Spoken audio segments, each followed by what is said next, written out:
Chapitre 10. La foire à l'embauche. L'esclavage est une tradition dans les États chalcèdes et constitue l'un des piliers majeurs de leur économie. On prétend là-bas que la principale source d'approvisionnement serait les prisonniers capturés à la guerre. Pourtant, une grande partie des esclaves qui fuient au Sidi-Duché affirment avoir été pris lors de raids pirates contre leur contrée natale. La position officielle de Chalcède est que ces attaques sont pure invention. Mais Chalced nie tout aussi officiellement fermer les yeux sur les activités des pirates qui opèrent depuis les îles marchandes. Les deux sont indissociables. Dans les Six-Duchés, en revanche, l'esclavage n'a jamais été communément accepté. Beaucoup de conflits qui opposèrent jadis Orphon aux États chalcèdes avaient leur origine dans la question des esclaves plutôt que dans des querelles de frontières. Les familles de Orphon se refusaient à tolérer que les soldats blessés ou capturés à la guerre fussent asservis pour le restant de leur jour. Et chaque fois que Orphon perdait une bataille, une violente attaque suivait presque immédiatement contre les États chalcèdes, pour récupérer les hommes perdus lors de la première. Ainsi, Orphon finit par s'approprier un vaste territoire qui appartenait précédemment aux États chalcèdes. La paix entre ces deux régions est toujours précaire, et Chalcède ne cesse de se plaindre des habitants de Orphon qui non seulement donnaient asile aux esclaves en fuite, mais encouragent les autres à se sauver également. Aucun monarque des Six-Duchés n'a jamais nié ce fait.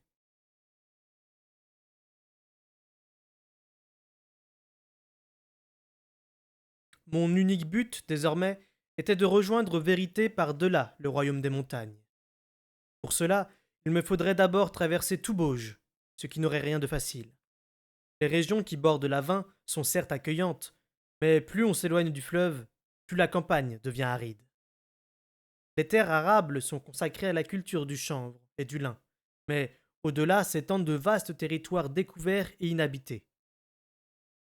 L'intérieur du duché de Bauge, sans être désertique, est une zone plate et sèche qu'utilisent seules les tribus nomades qui y déplacent leurs troupeaux en fonction des fourrages.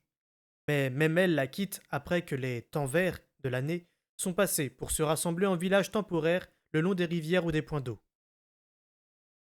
Durant les jours qui suivirent mon évasion du château de Gué de Négoce, mes observations me conduisirent à me demander pourquoi le roi Manieur s'était donné la peine de soumettre Bauge, et plus encore d'en faire un des six duchés. Je savais devoir m'éloigner de l'Avin en direction du lac Bleu, au sud-ouest, traverser le lac en question, puis longer la Froide jusqu'au contrefort des montagnes, mais ce n'était pas un voyage pour un homme seul, et sans œil de nuit, c'est ce que j'étais.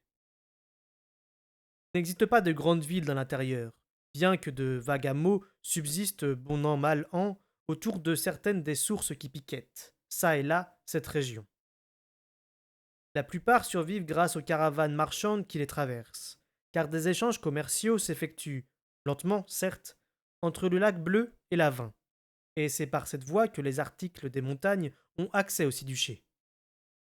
À l'évidence, je devais m'intégrer par un moyen ou par un autre à l'une de ces caravanes. Cependant, ce qui est évident n'est pas toujours facile à réaliser. À mon entrée à Gué de Négoce, j'avais l'air du mendiant le plus misérable qui se pût imaginer. À mon départ, je portais des habits fins et je montais un des meilleurs chevaux qui eût été élevé à Castelcerre. Mais, après m'être séparé de Flèche, la gravité de ma situation m'apparut peu à peu. Je n'avais pour tout bien que les vêtements que j'avais volés, mes bottes en cuir, ma ceinture, ma bourse, un poignard, une épée, plus une bague et un médaillon au bout d'une chaîne. Ma bourse, vide de tout argent, ne contenait plus que mon matériel pour faire du feu, une pierre à aiguiser pour mon poignard et un bon choix de poison.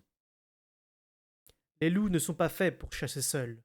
C'est ce que Œil de Nuit m'avait déclaré un jour, et, avant même le crépuscule, j'adhérais pleinement à cette affirmation. Mon repas de la journée avait consisté en racines de lys, de riz et quelques noisettes qu'un écureuil avait rassemblées dans une cachette trop visible. J'aurais volontiers dévoré l'animal qui m'invectivait du haut d'un arbre pendant que je pillais sa réserve. Mais je n'avais pas les moyens de réaliser ce souhait. Et pendant que je cassais les noisettes à l'aine d'une pierre, je songeais que mes illusions sur moi-même étaient tombées les unes après les autres. Je m'étais cru autonome, capable de me débrouiller seul. Je m'enorgueillissais de mes talents d'assassin, J'avais même la conviction tout au fond de moi-même que, malgré mon inaptitude à maîtriser mes capacités d'artiseur, ma puissance me faisait l'égal de n'importe quel membre du clan de Galène.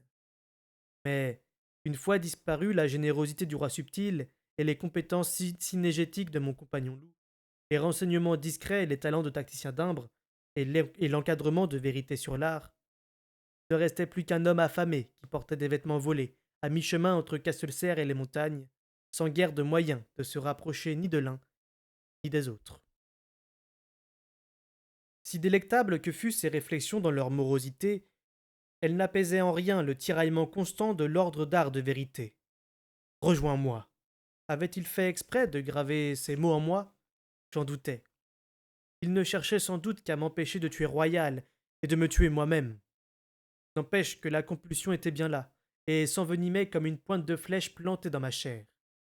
Elle teintait même mon sommeil d'impatience, si bien que je me voyais souvent en rêve en train de me mettre à la recherche de vérité. Je n'avais certes pas renoncé à mon ambition d'assassiner Royal. 10 fois par jour, j'échafaudais des plans, j'inventais des moyens pour retourner à Gué de Négoce et l'attaquer par surprise. Mais la même réserve présidait à tous ces calculs. Après que j'ai rejoint Vérité. Il était devenu absolument inconcevable d'accorder une plus haute priorité à autre chose. À plusieurs jours de marche en amont de Guénégoce se trouve une ville du nom d'Appontement. Sans avoir les proportions de sa consoeur, et de loin, ce n'en est pas moins une agglomération de belle taille. On y produit du cuir de bonne qualité, non seulement de vaches, mais aussi de la peau coriace des aragars.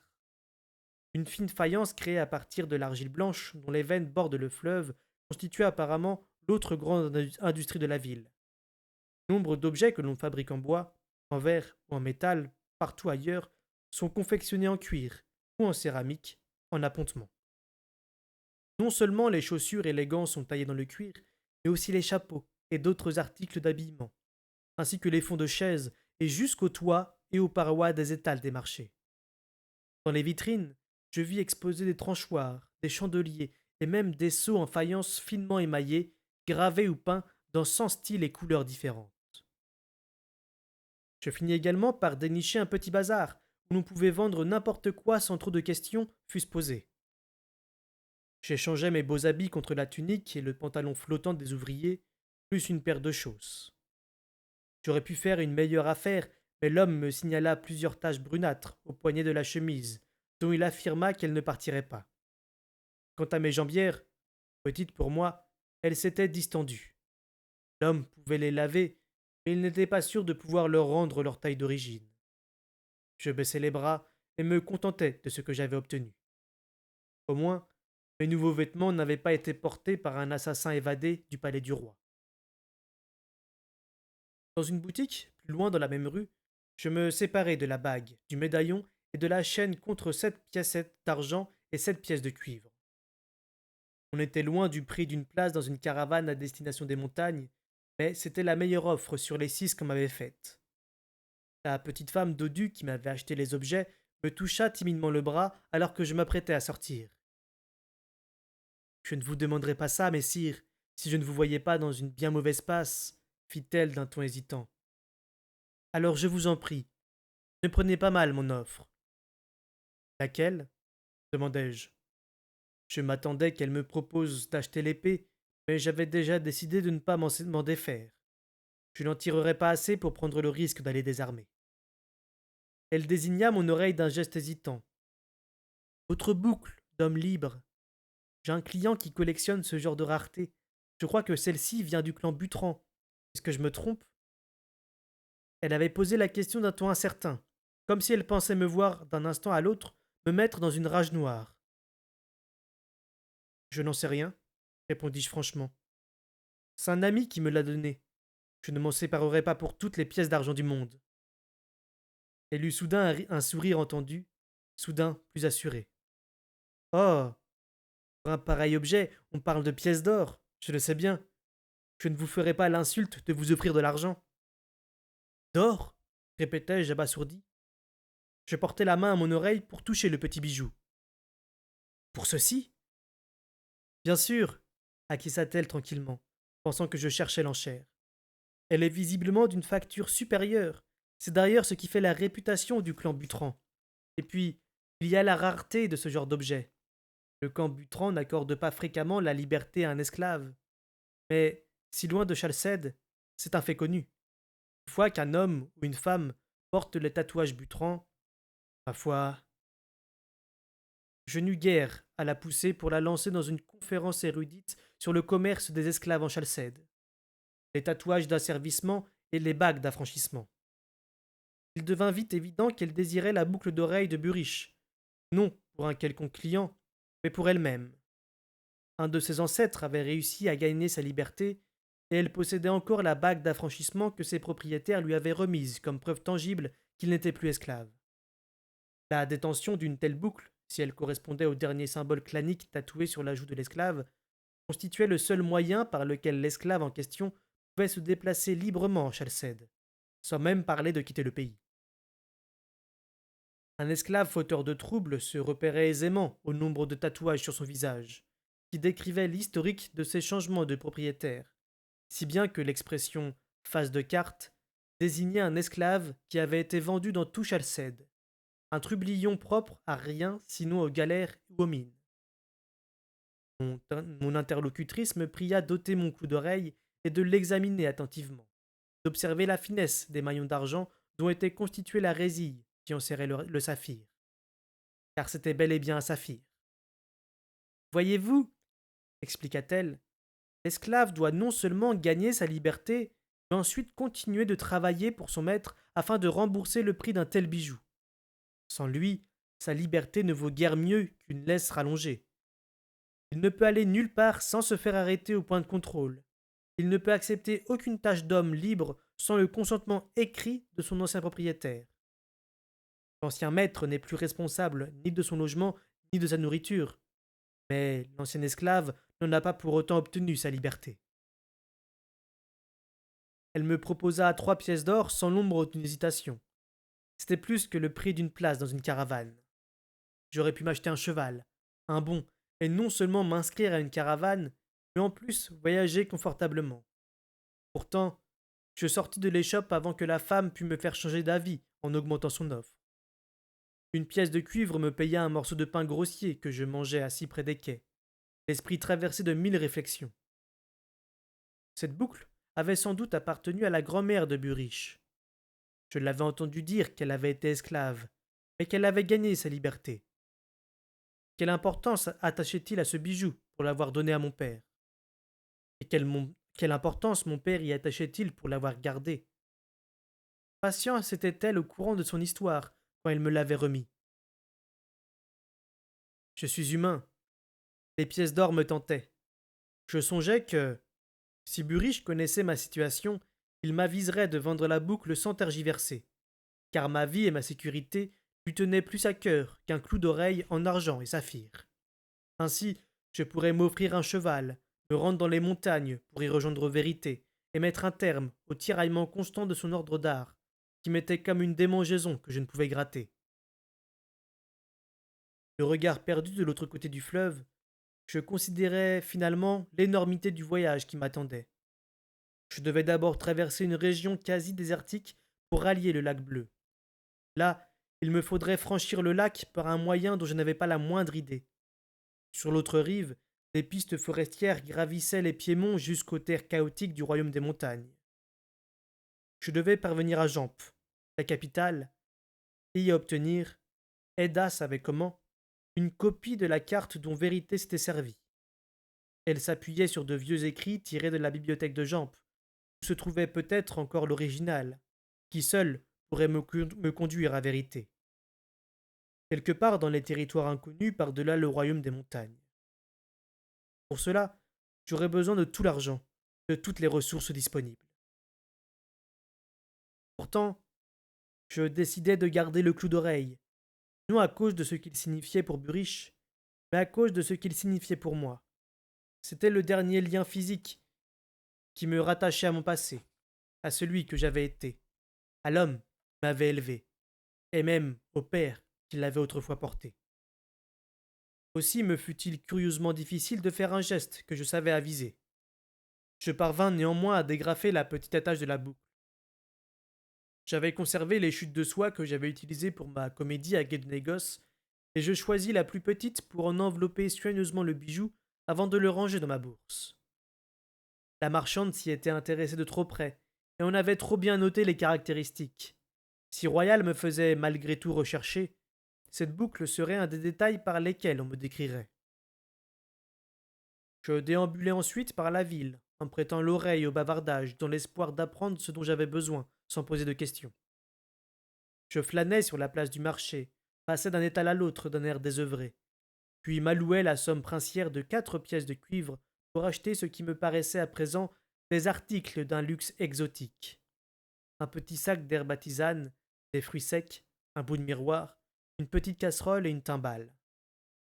À plusieurs éventaires où l'on proposait des simples, je demandais de l'écorce elfique. Mais soit les vendeurs ne connaissaient pas ce produit, soit ils portaient un autre nom en bauge. Ce n'était pas grave, me dis-je, car je ne pensais pas avoir besoin de ces vertus reconstituantes. Du moins, espérais-je. Aussi me rabattis-je sur des graines d'une plante dite jupe du soleil, qui, m'assura-t-on, réveillait la vigilance, si fatigué fut-on. Contre 2 pièces de cuivre, une chiffonnière me laissa fouiller dans sa carriole, où je dénichai un manteau malendorant, mais pratique, et des jambières qui promettaient de me fournir autant de démangeaisons que de chaleur. Je lui échangeai mes derniers coupons de soie jaune contre un mouchoir de tête, et avec force remarque paillarde, elle me montra comment nouer sur mon crâne. Enfin, comme je l'avais fait pour mon baluchon perdu, j'empaquetai mes affaires dans mon manteau, puis me rendis aux abattoirs à l'est de la ville. Jamais je n'avais senti pareille puanteur. C'était un mélange de l'odeur d'innombrables rangées d'enclos bourrés d'animaux, de véritables montagnes de fumier, du sang et des déchets des hangars d'abattage et des vapeurs âcres des fosses de tannerie. Comme si l'affront à mon odorat ne suffisait pas, l'air était plein du beuglement du bétail, du couinement des aragars, du bourdonnement des mouches à viande, et des cris des hommes qui déplaçaient les bêtes d'un enclos à l'autre ou les menaient se faire abattre. J'avais beau me raidir, j'étais incapable de rester sourd à la détresse aveugle et à l'affolement des animaux. Ils n'avaient pas une claire conscience de ce qui les attendait, mais l'odeur du sang frais et les hurlements des autres bêtes suscitaient en eux une terreur équivalente à celle que je ressentais lorsque je rampais sur le pavage des cachots. Pourtant, il me fallait rester, car c'était là que les caravanes arrivaient et que certaines se formaient. Les éleveurs venus vendre leur bétail repartaient ensuite chez eux, naturellement, et la plupart devaient acheter des denrées commercialisables à rapporter, afin de rentabiliser leur retour. J'avais l'espoir de trouver du travail auprès de l'un d'eux, et de gagner ainsi une place dans une caravane qui me mènerait au moins jusqu'au lac bleu. Je ne tardai pas à me rendre compte que je n'étais pas le seul à nourrir de tes espoirs. Une foire à l'embauche se tenait dans le plus grand désordre entre 2 tavernes qui faisaient face aux enclos. Certains des hommes présents étaient des bergers venus du lac bleu avec un troupeau qui était resté en appontement pour dépenser leurs gains et qui, les poches vides, loin de chez eux, cherchaient à repartir, pour quelques-uns conducteurs de bestiaux. C'était le cours normal de leur vie. Je vis quelques jeunes gens manifestement à la recherche d'aventures, de voyages et d'une occasion de voler de leurs propres ailes. Et enfin, il y avait ceux qui étaient à l'évidence la lie de la ville. Individus incapables de trouver un travail stable, de demeurer longtemps au même endroit. Je n'entrais véritablement dans aucune de ces catégories, mais je finis par me retrouver au milieu des conducteurs de bétail. Selon l'histoire que je m'étais inventée, ma mère était morte récemment et avait légué ses biens à ma sœur aînée, pour qui j'étais une bouche inutile à nourrir. J'avais donc décidé de me rendre chez mon oncle qui habitait au-delà du lac bleu, mais j'étais tombé à court d'argent avant d'arriver chez lui. Non, je n'avais jamais conduit de troupeau, mais, grâce à notre fortune, nous possédions des chevaux, du bétail et des moutons, et je connaissais les rudiments des soins à leur apporter. En outre, j'avais, disait-on, la manière avec les animaux. Je ne trouvai pas d'embauche ce jour-là, comme la grande majorité de mes compagnons, et nous finîmes par nous installer, pour la nuit, là où nous avions passé le plus clair de la journée. Un apprenti boulanger passa parmi nous avec un plateau d'invendu, et je me fendis d'une nouvelle pièce de cuivre pour un long pain à la mie noire et piqueté de graines que je partageai avec un solide gaillard aux cheveux filasses qui s'échappait en mèche de son mouchoir de tête. En retour, Chris m'offrit de la viande séchée, tabale du vin le plus épouvantable que j'eus jamais goûté, et des commérages à foison. C'était un disputailleur, un de ces hommes qui prennent les positions les plus extrémistes sur n'importe quel sujet, et qui ont, non des conversations, mais des querelles d'opinion avec leurs semblables. Comme je ne répondais guère, il engagea bientôt nos voisins dans une discussion chicanière sur la politique actuelle de Bauge. Quelqu'un alluma un petit feu, plus par envie de lumière que de chaleur, et plusieurs bouteilles circulèrent pour ma part. Je m'allongeai, la tête appuyée sur mon baluchon, et je fis semblant de somnoler pour mieux écouter. Nul ne parla des pirates rouges, ni de la guerre qui faisait rage sur les côtes. Et je compris soudain le mécontentement de ces gens à l'idée de payer des impôts, pour protéger des côtes qu'ils n'avaient jamais vues, pour construire des navires de guerre, destinés à un océan qu'ils n'imaginaient même pas. Leur océan, c'étaient les plaines arides qui séparaient appontement du lac bleu, et ces conducteurs de bestiaux, les marins qui les sillonnaient, les Siduchés n'étaient pas six régions naturellement regroupées en une seule, mais un royaume qui tenait uniquement parce qu'une puissante lignée de souverains avait enfermé ces diverses parties derrière une frontière commune et les avait décrétées unies. Si tous les duchés côtiers devaient tomber aux mains des pirates, cela n'aurait guère d'importance pour les gens de l'intérieur. Il y aurait toujours des troupeaux à mener et du vin abominable à boire. Il y aurait toujours l'herbe, le fleuve et les rues poussiéreuses. Je ne pus dès lors m'empêcher de me demander de quel droit nous obligions ces gens à payer pour une guerre qui se déroulait si loin de chez eux. Labour et Bauge avaient été annexés et agrégés aux autres duchés par la force. Ils n'étaient pas venus implorer protection militaire ni échanges commerciaux. Certes, ils en avaient profité, une fois affranchis de leurs petits seigneurs nomades et nantis d'un marché qui ne demandait pas mieux qu'acheter leur viande, leur cuir et leurs cordes. Bien de toile à voile, bien de rouleaux de bon cordage de chanvre vendaient-ils avant de faire partie des six duchés. Néanmoins, pour eux, l'avantage restait apparemment bien mince. Je me lassais de ces réflexions. La conversation retombait constamment sur des récriminations contre l'embargo imposé au royaume des montagnes, et je commençais à m'assoupir quand la mention du grêlé raviva mon attention. J'ouvris les yeux et redressai la tête.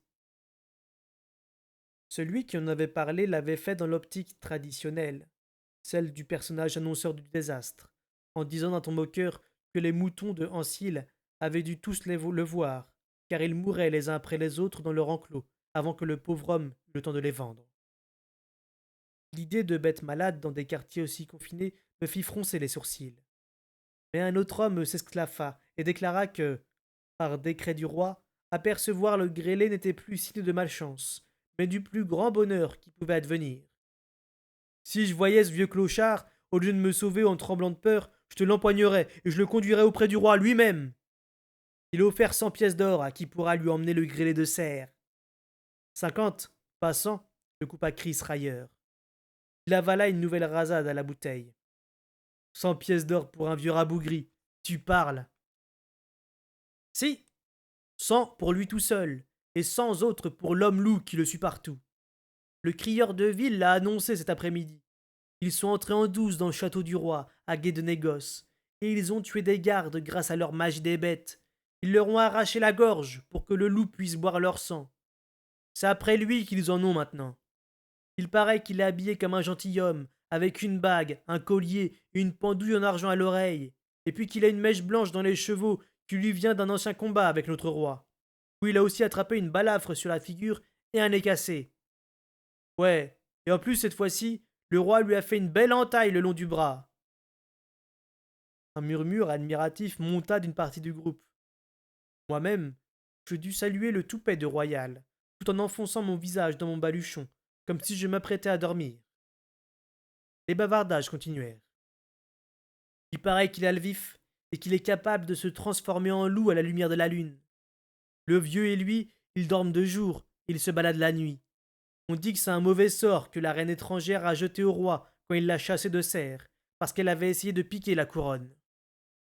Le grêlé, à ce qu'on raconte, c'est une moitié d'âme, volée au corps du vieux roi subtil par la magie des montagnes de la reine, et qui erre sur les routes et dans les rues de tous les six-duchés, en apportant le malheur partout où elle passe. Et elle a la tête du vieux roi lui-même.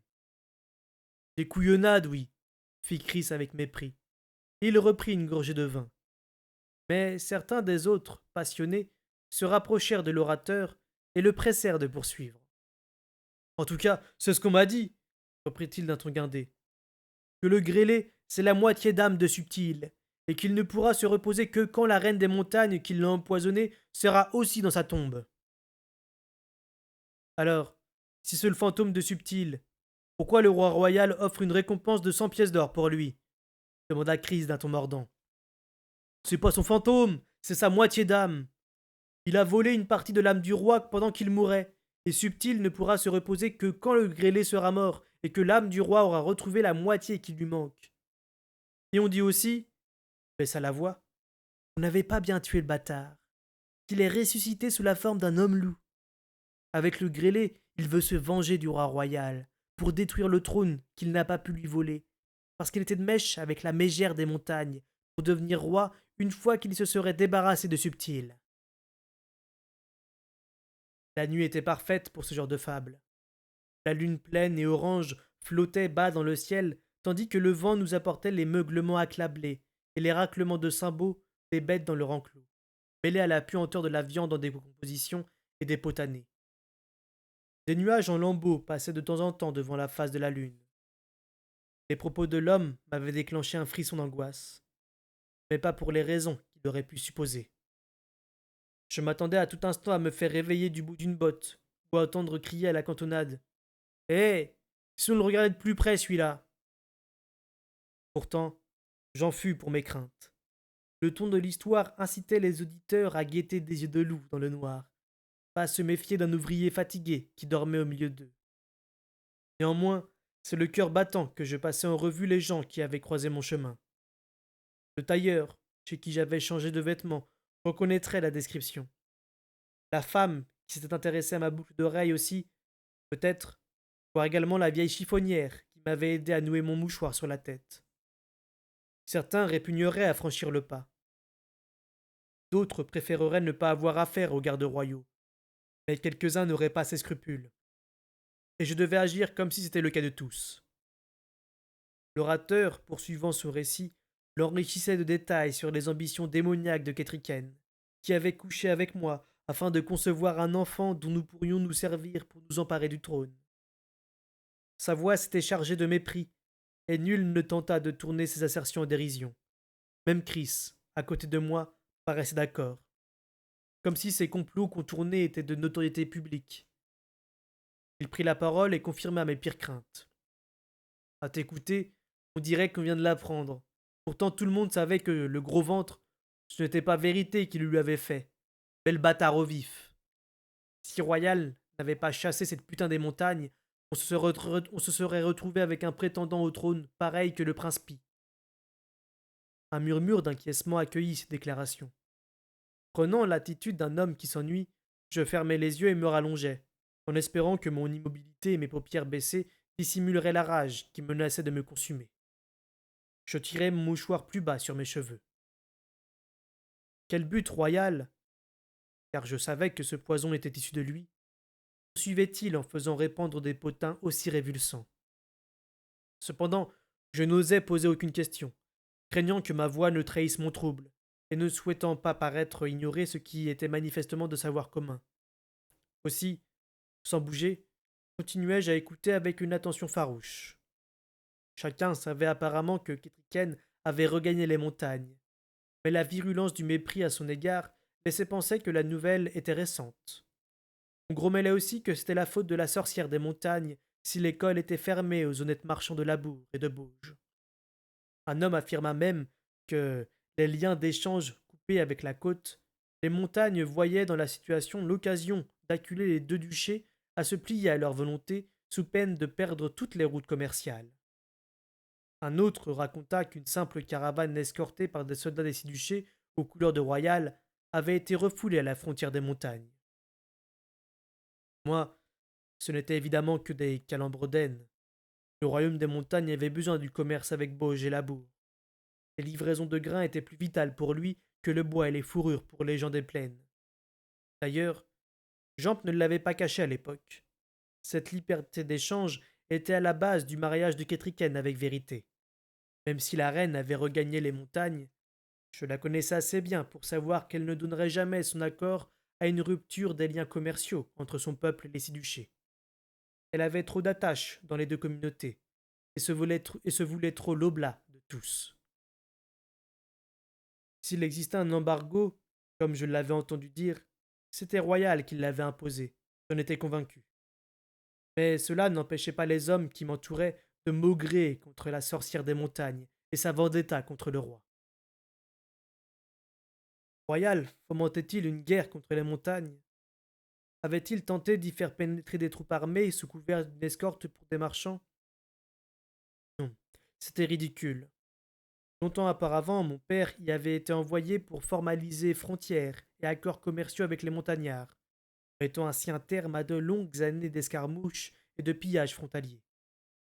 Ces années de combats larvés avaient enseigné au roi subtil qu'il était impossible de prendre et de tenir par la force les cols et les pistes de ce pays. Malgré moi, je poursuivis mon raisonnement. C'était Royal qui avait suggéré Kétriken comme épouse pour Vérité, puis qui lui avait fait la cour au nom de son frère. Ensuite, alors que le mariage approchait, il avait essayé de tuer Vérité dans l'espoir d'épouser lui-même Kétriken. Il avait échoué, et tous ses calculs avaient été dévoilés à quelques rares personnes. Ainsi, il avait vu s'échapper l'occasion de faire main basse sur Kétriken et ce qu'elle représentait, à savoir l'accession, tôt ou tard, au trône des montagnes. Une conversation me revint que j'avais surprise entre Royal et Galen, le traître. Il paraissait considérer que la sécurité de Labour et de Bauge serait mieux assurée si ces duchés commandaient l'école des montagnes auxquelles ils étaient adossés. Royal songeait-il aujourd'hui à s'arroger de force ce qu'il avait autrefois espéré obtenir par le mariage? S'imaginait-il pouvoir monter suffisamment le peuple contre Kétriken pour faire croire à ses partisans qu'il menait une guerre juste, une guerre de vengeance contre une sorcière montagnarde, une guerre destinée à maintenir ouvertes des routes commerciales vitales? Royal, me dis-je, était capable de se convaincre de tout ce qu'il avait envie de croire. Enivré d'alcool, la tête couronnée de fumée, il était sans doute déjà persuadé de la véracité de ces fables échevelées. 100 pièces d'or pour Imbre, et autant pour moi. Je savais pertinemment ce que j'avais fait dernièrement pour mériter une telle récompense. Mais Imbre, j'aurais beaucoup aimé le savoir. J'avais travaillé des années à ses côtés. Il avait toujours agi de manière anonyme et discrète. Il n'avait toujours pas de nom, mais son visage grêlé et sa ressemblance avec son demi-frère étaient désormais connus. Cela signifiait que quelqu'un, quelque part, l'avait vu. J'espérais qu'il était en bonne santé et en sécurité, qu'il pût être. Une partie de moi-même aspirait à faire demi-tour, à retourner en serre pour le chercher, comme si je pouvais, Eda sait comment, le protéger. Rejoins-moi. Quelles que fussent mes aspirations, quels que fussent mes sentiments, j'irais d'abord retrouver Vérité, je le savais. Je me répétais cette promesse, et finis par sombrer dans une somnolence inquiète. Je rêvais, mais c'étaient des songes sans substance, à peine teintés d'art, qui vacillaient et tournaient comme agités par les vents d'automne. Mon esprit sembla faire un méli-mélo des images de toutes les personnes qui me manquaient, et je vis Imbre qui prenait le thé avec patience et brodette, vêtu d'une robe de soie rouge, piquetée d'étoiles, à la coupe très démodée. Il adressait des sourires gracieux de femme et faisait naître le rire même dans les yeux de patience, bien qu'il parût étrangement épuisé. Je rêvais ensuite de Molly, qui jetait un coup d'œil à l'extérieur par la porte d'une chaumière, tandis que Buriche, dehors, resserrait son manteau autour de lui pour se protéger du vent, et lui disait de ne pas s'inquiéter. Il ne serait pas absent longtemps, que les tâches trop dures pouvaient attendre son retour, qu'elle devait rester enfermée et ne s'inquiéter que d'elle-même. J'eus même une vision de célérité. Elle s'était réfugiée dans les légendaires cavernes de glace du glacier dévoreux, en Béarn, où elle se cachait en compagnie des quelques troupes qu'elle avait pu rallier, et de nombreux Béarnais privés de logis par la guerre contre les pirates. Je la vis soigner Félicité, qui souffrait de fièvre, et d'une blessure infectée au ventre occasionnée par une flèche. Enfin, je rêvais du fou, assis devant un âtre, le regard perdu dans les flammes. Son visage blanc était devenu ivoire, et l'on n'y lisait plus le moindre espoir. J'avais l'impression de me trouver dans le feu et de plonger mes yeux profondément dans les siens. Non loin, et pourtant pas si près que cela, Ketriken pleurait inconsolablement. Mes songes se fanèrent soudain, et je vis des loups qui chassaient, lancés à la poursuite d'un cerf. Mais c'étaient des loups sauvages, et si le mien se trouvait parmi eux, c'est à eux qu'il appartenait, et non plus à moi. Je m'éveillai avec la migraine et une douleur dans le dos due à un caillou sur lequel j'avais dormi. Le soleil commençait à peine à fendre le ciel, mais je me levai tout de même pour me rendre à un puits, tirer de l'eau et boire autant que mon estomac le permettait. Ulrich m'avait dit un jour que se remplir d'eau était un bon moyen de tromper la faim. J'allais devoir mettre aujourd'hui cette théorie en pratique. J'aiguisai mon poignard, me demandai si j'allais me raser, puis décidai de ne rien faire. Mieux valait laisser ma barbe couvrir ma balafre le plus vite possible. C'est néanmoins avec contrariété que je passai la main sur le chaume qui me démangeait déjà. Je retournai auprès de mes compagnons toujours endormis. Il commençait à peine à s'agiter quand un petit homme corpulent fit son apparition et annonça d'une voix stridente qu'il engageait quelqu'un pour déplacer ses moutons d'un enclos à un autre. C'était l'affaire d'à peine une matinée de travail, et la plupart des ouvriers refusèrent, préférant demeurer là où ils avaient une chance de se faire engager dans une caravane à destination du lac bleu. L'homme prit un ton presque implorant pour expliquer qu'il devait faire traverser la ville à ses bêtes, et que l'opération devait donc s'effectuer avant que la circulation ne batte son plein dans les rues. Pour finir, il offrit le petit déjeuner en plus de la paye. Et c'est, je crois, ce qui me décida à l'accompagner. Il s'appelait Damon, et il ne cessa de parler tout le long du chemin, les mains toujours en mouvement, pour m'exposer, bien inutilement, la façon dont il voulait que je traite ses moutons. Ils étaient de bonne race, de très bonne race. Il ne tenait pas à ce qu'ils se blessent ni même qu'ils s'énervent. Avec calme et lenteur, telle était la meilleure manière de déplacer des moutons. Je hochai la tête sans mot dire, et le suivis jusqu'à un enclos tout au bout de la rue des abattoirs. Je compris pourquoi il était si pressé d'emmener son troupeau ailleurs. L'enclos voisin devait avoir appartenu à l'infortuné Ancil, car, si quelques moutons s'y trouvaient encore debout, la plupart étaient à terre, morts, courant de dysenterie. La puanteur de leur mâle ajoutait une nouvelle note pestilentielle aux autres odeurs qui flottaient dans l'air. 3 ou 4 hommes étaient occupés à dépecer les bêtes crevées pour sauver ce qui pouvait l'être de ce désastre. Ils travaillaient à la va-vite, en mettant du sang partout, et abandonnaient les carcasses écorchées au milieu des animaux agonisants. Ce spectacle macabre m'évoqua un champ de bataille sur lequel des détrousseurs faisaient le tour des cadavres. J'en détournai les yeux et allai aider Damon à rassembler son troupeau. Employer le vif sur des moutons est pratiquement inutile, tant ils sont écervelés.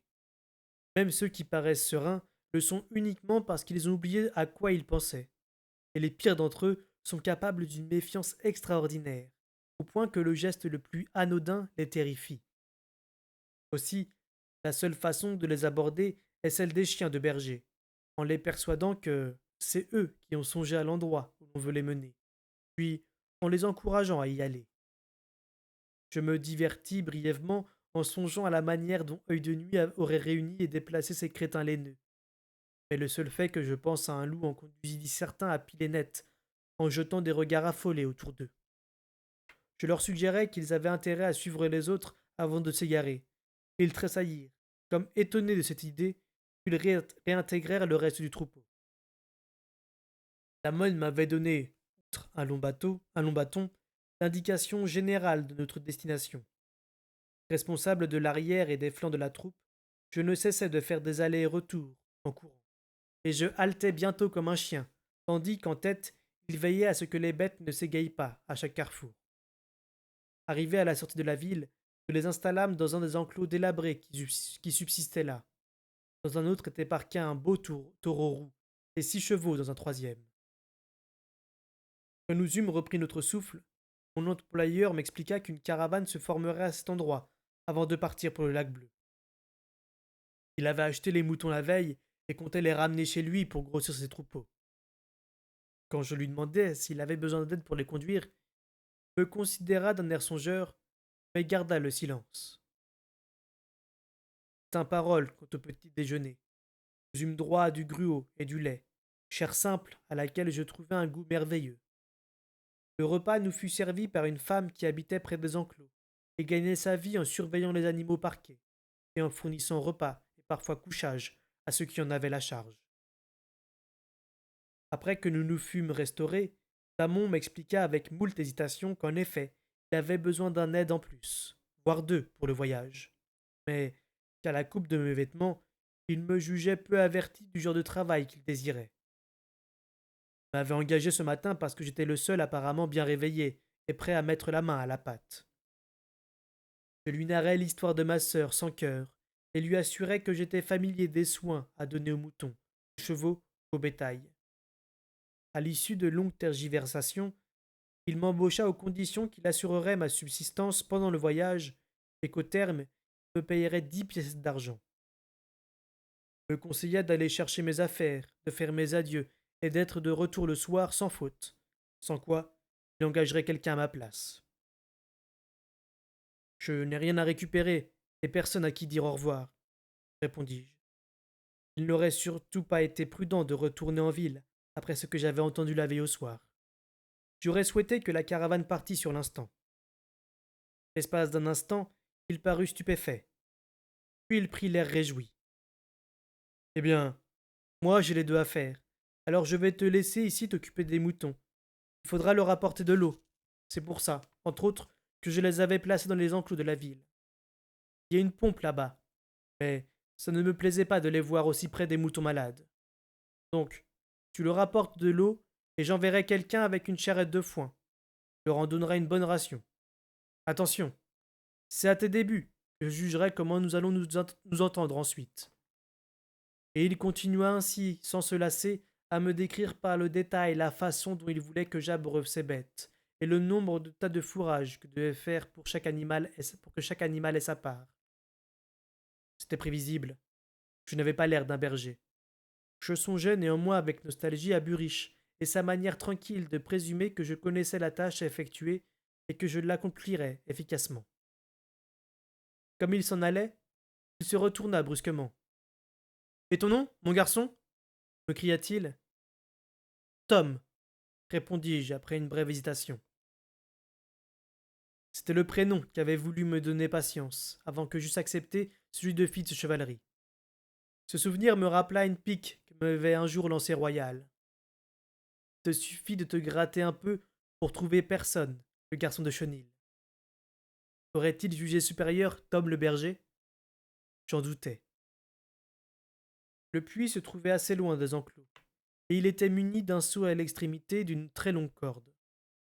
En travaillant d'arrache-pied, je réussis à remplir l'abreuvoir. À dire le vrai, je le remplis plusieurs fois avant que les moutons cessent de le vider. Une charrette de foin arriva sur ces entrefaites, et je déposai scrupuleusement un tas de fourrage à chacun des 4 coins de l'enclos. Exercice exaspérant s'il en fut, car les moutons se précipitaient en bloc sur chaque tas nouvellement créé et le dévoraient.